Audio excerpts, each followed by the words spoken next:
बोलो श्री प्राणनाथ प्यारे की जय। बोलो श्री सतगुरु महाराज की जय।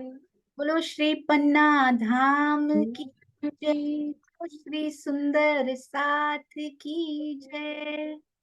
आइए सुंदर साथ जी, आज हमारी बहुत प्यारी सुंदर साथ सेवा कारखाना में भी हमारी प्यारी सुंदर साथ सेवाएं करते हुए, घर परिवार में भी सेवा करते हुए शिल्पा कपोपरा जी, यानी के हमारी सविता बहन के, जिनको कि गांगजी भाई के परिवार आज का यदि सेवा देखनी हो, कितने कितने 100 सुंदर साथ उनके घर में आते हैं और वो सेवा करते हैं। तो सविता बेन के परिवार से शिल्पा कपोपारा जी से मीठी मीठी उनके दिल की बत्तियां जानते हैं। तो शिल्पा जी, आपसे सबसे पहले ये जानना चाहेंगे हम सब सुंदर साथ कि आप क्या बचपन से ही प्रणामी हैं, या फिर बाद में आपको किस प्रकार, किसके माध्यम से ये खबर पहुंची, कैसे ढूंढा धनी जी ने आपको, किस प्रकार ये यात्रा शुरू हुई? है ना। प्रणाम जी। प्रेम प्रणाम जी। सभी सुंदर साथ जी के चरणों में मेरा कोटि कोटि प्रणाम जी। दीदी, मैं बचपन से तो नहीं थी, पर मेरी जब एंगेजमेंट हुई, वो एक सुंदर साथ ने ही करवाई थी। तो तभी से मैं ये मायके में तो मेरे कोई नहीं है। अभी तो मेरे पापा भी चले गए। तो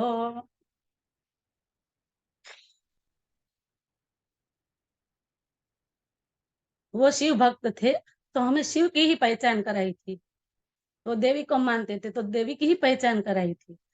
हमने कभी राज्य के बारे में कुछ सुना ही नहीं था, परम धाम के बारे में भी कुछ भी नहीं सुना था। और मेरे एंगेजमेंट में जो हमारे यहाँ से गिफ्ट आई थी, उसमें दीदी भाभी जी ने वो भेजा था तारतम मंत्र। वो भाभी जी बोले, तब भी तो हमने नहीं देखा था। जिस दिन हमारी एंगेजमेंट हुई तब तो नहीं देखा था मैंने। दूसरे दिन भाभी बोले कि वो तूने निकाला, उसमें तारतम मंत्र है, वो आप सीख लेना। यहाँ आओ तो हर रोज ये करना है आपको, और ये हमारा धर्म है, ऐसा बोलती भाभी। तो मैंने एक दिन देखा, वो देखा तो सही, पर मुझे इसमें कोई बात समझ में नहीं आई। तो मैं क्या ये रटा लूंगी? तो मैंने रटा तो सही थोड़े दिन, बाद में मैंने इसे छोड़ दिया। उसके बाद में शादी हुई तो यहाँ पे आई। तो मेरी सास हर रोज सेवा पूजा करती थी, वाणी पढ़ती थी, चितवनी करती थी, चर्चा सुनती थी, सत्संग में जाती थी। वो हमने भाभी जी और मम्मी जी से सीखा कि वो हर रोज ये करती है, सुबह जाग के वो ये काम करती है। तो हम भी उसमें करने लगे, मैं और संगीता जी। क्योंकि संगीता जी की भी शादी हमारे साथ ही हुई थी, तो हम दोनों बहू ये साथ में ही आई है यहाँ पे, इस घर में। तो हमारे मायके में तो ये कुछ समझ में नहीं आया था, तो कोई कुछ किया ही नहीं था। बाद में ये ससुराल आके ये सब पता चला। मम्मी जी चर्चा करती थी, हमें समझाती थी, परम धाम के बारे में सुनाती थी, और हमारे आत्मा के धनी कौन है और हम उसकी अंगनाएं है, वो सब बताती थी। तो हमें उसमें आनंद आने लगा। तो हम मम्मी जी को सवाल करते थे और पूछते थे भी कि मम्मी, ये क्या है, ये क्या है? तो हमने एक दिन मंदिर में देखा, तो मम्मी ने बोला, ये पढ़ना, ये वाणी है, ये राज्य ने स्वयं अपने मुख से बोली है, उसकी हम पूजा करते हैं। वो सब मम्मी ने सिखाया। तो मम्मी धीरे धीरे, हमारे बच्चे बड़े हो गए, तो मम्मी उसके साथ बीतक में ले जाती थी, सत्संग में, पारायण में, सब में हमें ले जाती थी। तो हमें इससे ये सब मिला और धनी जी की पहचान हुई। और हम ऐसा समझते हैं कि राज्य मोती की तरह हमें चुन लेते हैं, हीरे की तरह। तो हमने भी एक ऐसा ही संप्रदाय मिला, और सही में आए और सही दिशा चुन ली, और राज्य ने हमारा हाथ पकड़ लिया। वही हम मानते हैं। अरे वाह सुंदर साथ जी, सबसे प्यारी बात मुझे इसमें ये लगी, भाभी आप किनको कह रहे हैं, रसीला जी को? जी रसीला दीदी। तो मुझे ये बहुत सुंदर बात लगी कि जब उनकी एंगेजमेंट हुई तो जो शगुन जाता है उसमें श्री तारतम भेजा गया साथ में। जब लड़कियों का गृह प्रवेश कराया जाता है, श्री मुखवाणी सर पे शीश कमल पे लेके वो प्रवेश करती हैं सुंदर साथ जी। ऐसी रस्में यदि हमारे समाज में शुरू हो जाएं, हम क्या करते हैं वही जो सारा समाज किया करते हैं, हम उन्हीं की नकल करते हैं कि इस प्रकार से वो गिराया जाएगा, ये शुभ होगा, ये अशुभ होगा।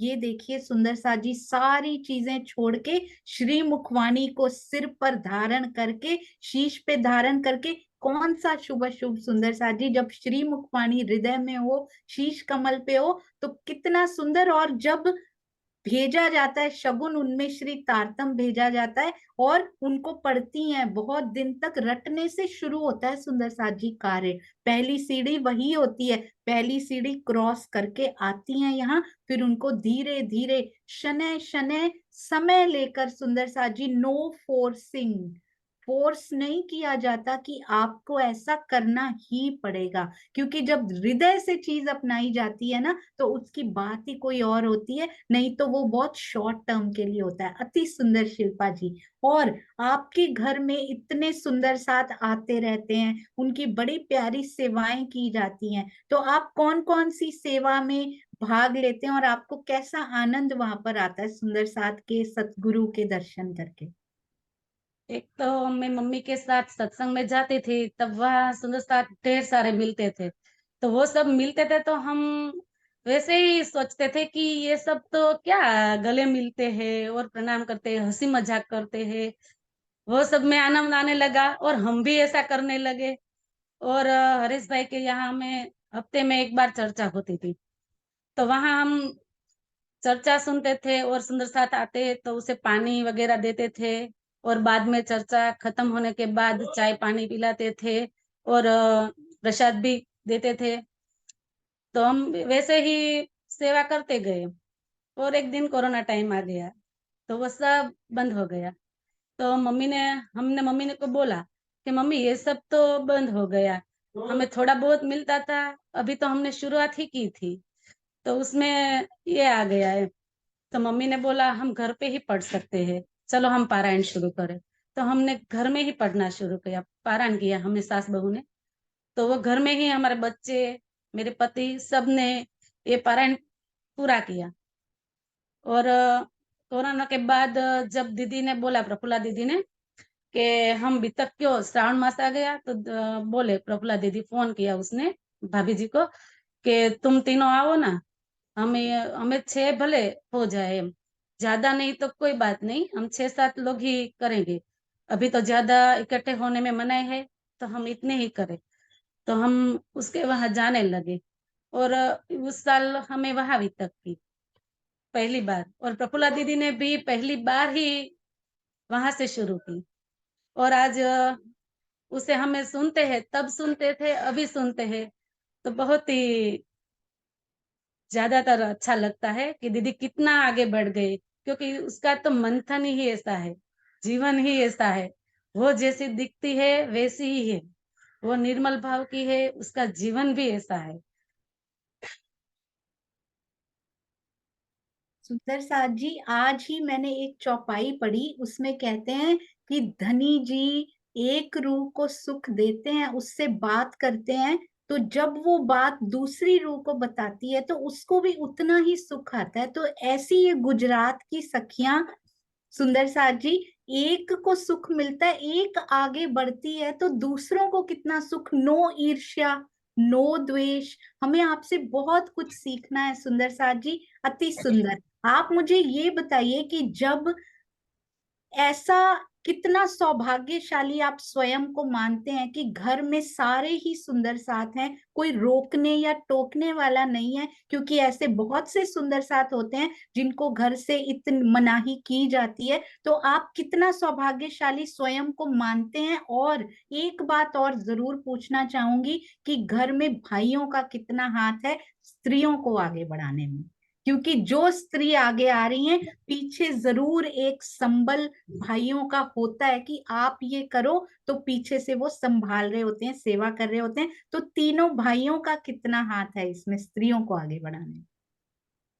वो आते तो नहीं, कभी कभी हमारे घर पे होते हैं तो आते हैं, बाद में वो टाइम हो तो आते हैं, नहीं तो नहीं आते।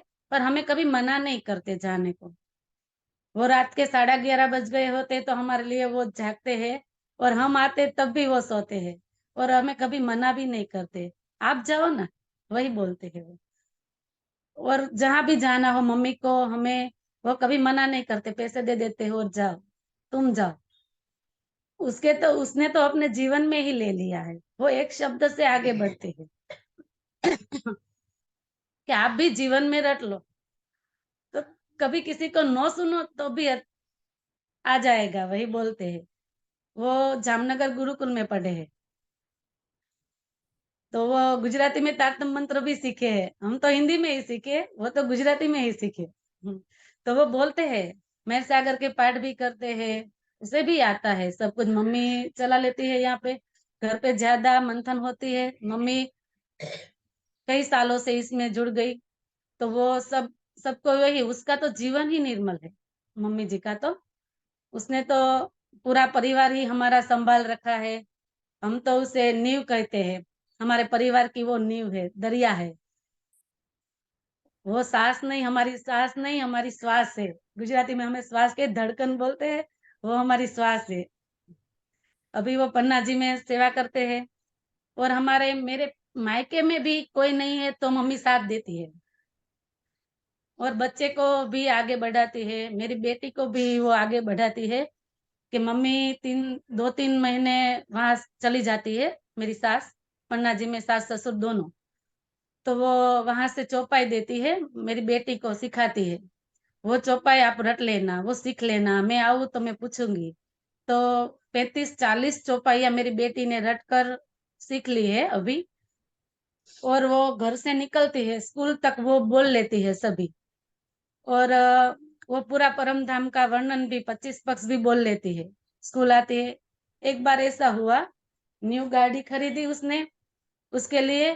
तो दोनों बच्चों, मेरी बेटी और बेटा दोनों एक साथ जाते थे, पहले मैं छोड़ने जाती थी। पर न्यू बाइक खरीद दी तो वो दोनों अकेले ही जाने लगे। तो एक बार वो गिर के आए घर पे वापिस।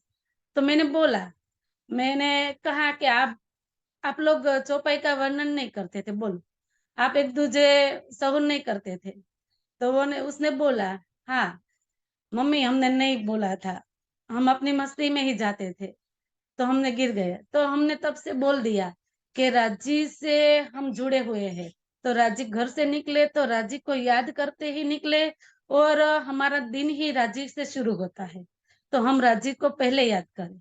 घर से कहीं भी बाहर जाए तो राजी को याद करके ही जाए।